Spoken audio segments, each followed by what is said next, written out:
took out words doon sa batas and you interpret it this way. Sabi nila, huwag niyo na basahin yung 3 words dyan. Basta makinig lang kayo sa interpretation namin. Yan ang ginagawa ni Franz Castro. Ngayon. At ng buong Makabayan Bloc. Kasi alam nila na ginagamit namin ang pera para hanapin yung koneksyon nila sa mga NPA.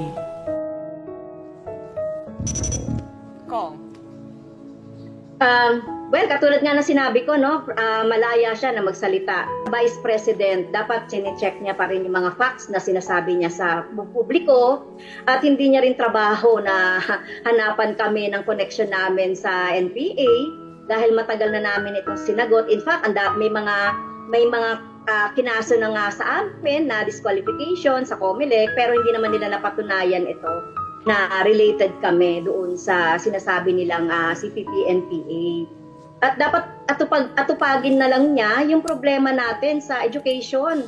Kasi malala talaga yung problema natin sa education, like yung mga enrollment, yung enrollment talaga natin. Hanapin niya yun. Bakit meron tayong more or less 3 million na mga bata na hindi pa rin nag-enroll hanggang sa ngayon? Dapat yun ang tignan niya at hindi yung connection namin sa NPA dahil kami naman, sinasabi naman natin talaga dito na wala kaming connect at kami talaga ay nagtatrabaho para doon sa advocacy namin at sa advocacy ng aming mga constituents. So that is a lie. Wala po akong naging kaso ng kidnapping and child trafficking. Di sana nasa kulungan na po ako, di ba? Kasi unbailable ito.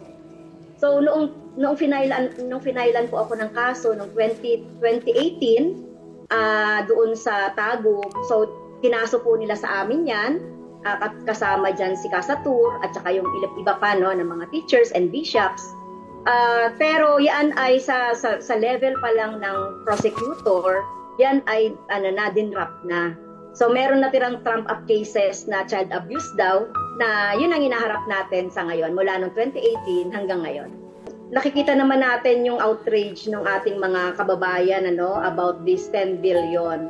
So kung sa maximum matanggal talaga ito, sa minimum mabawasan ito at ma-rechannel yung confidential funds in social services and other expenses that are knowable. So ibig sabihin that can be auditable.